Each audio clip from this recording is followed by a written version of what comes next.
ময়মনসিংহের বন্যা পরিস্থিতির খবর জানাতে যুক্ত রয়েছেন সহকর্মী মাহমুদুল হাসান। মাহমুদুল, নতুন করে কোন কোন এলাকা প্লাবিত হয়েছে বিস্তারিত জানাবেন। ওইসব এলাকায় কি ত্রাণ এবং উদ্ধার তৎপরতা কেমন দেখছেন, প্রশাসনের উদ্যোগ কেমন, সব মিলিয়ে? দোলা, আসলে আজকে নতুন করে হালুয়াঘাট এবং ধোবাউড়ার প্রায় 5টি ইউনিয়ন নতুন করে প্লাবিত হয়েছে। তবে একটি আশার কথা হচ্ছে যে গতকালকে যে 6টি ইউনিয়নে ব্যাপক বন্যা ছিল, সেখানে কিন্তু বন্যা পরিস্থিতির কিছুটা উন্নতি হয়েছে।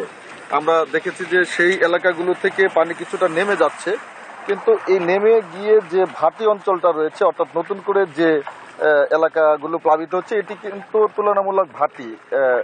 উজান থেকে যেহেতু ডল নেমে আসছে, সেই ডলের ভাটি অংশটি হচ্ছে এজন্য নতুন নতুন প্রতিদিনই কিন্তু এলাকা প্লাবিত হচ্ছে। আজকেও একই অবস্থা। আজকে কিন্তু হালুয়াঘাট ধোবাউড়ার পাশাপাশি পার্শ্ববর্তী উপজেলা ফুলপুরের 4-5টি গ্রাম প্লাবিত হয়েছে বলে আমরা জানতে পেরেছি।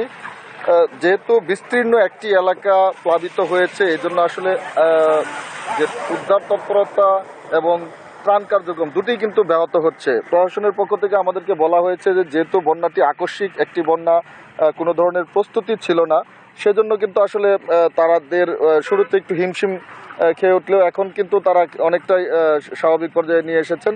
তারা বলছেন যে তাদের এই মুহূর্তে তাদের সব ধরনের প্রস্তুতি সম্পন্ন হয়েছে। যেখানেই তারা খবর পাচ্ছেন যে বন্যায় মানুষ পানিবন্দী হয়ে আছে বা খাবার খেতে পারছে না, বা সেখান থেকে তারা তাদের বাড়ি থেকে আশ্রয় কেন্দ্রে আসতে পারছেন না, সেখানে কিন্তু তারা স্পিড বোটের মাধ্যমে, নৌকার মাধ্যমে তাদেরকে উদ্ধার করে নিয়ে আসছেন। আজকে সকালে বিভাগীয় কমিশনার তিনি এই এই হালুয়াঘাট এবং ধোবাউড়া 2টি উপজেলায় পরিদর্শন করেছেন। তিনি আমাদেরকে জানিয়েছেন যে এই 2টি উপজেলার জন্য 58টি আশ্রয় কেন্দ্র খোলা হয়েছে। সেখানে প্রায় 1500-র মতো মানুষ ইতিমধ্যে আশ্রয় কেন্দ্রে তারা অবস্থান করছেন। কিন্তু অনেক মানুষই কি আসলে বন্যা কবলিত হলেও তারা আশ্রয় কেন্দ্রে আসার পক্ষে না। তারা অনেকেই নিজেদের বাড়িতে বা আত্মীয় স্বজন বা উঁচু জায়গায় অবস্থান করছেন। সবাই কিন্তু আসলে আশ্রয় কেন্দ্রে আসতে চাচ্ছেন না।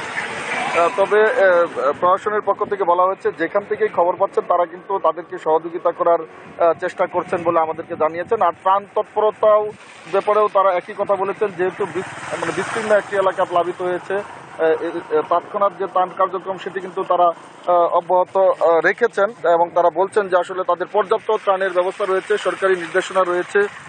যেখানেই ত্রাণের প্রয়োজন সেখানেই ত্রাণ পৌঁছে দেওয়ার জন্য তারা ইতিমধ্যেই কাজ করছেন বলে আমাদেরকে জানিয়েছেন। দোলা, এই ছিল ময়মনসিংহের বন্যা পরিস্থিতির সর্বশেষ। সর্বোচ্চ বিদ্যুৎ সাশ্রয় যমুনা এসি, মাত্র 24 টাকায় এসি চলবে সারাদিন। যমুনা এসি।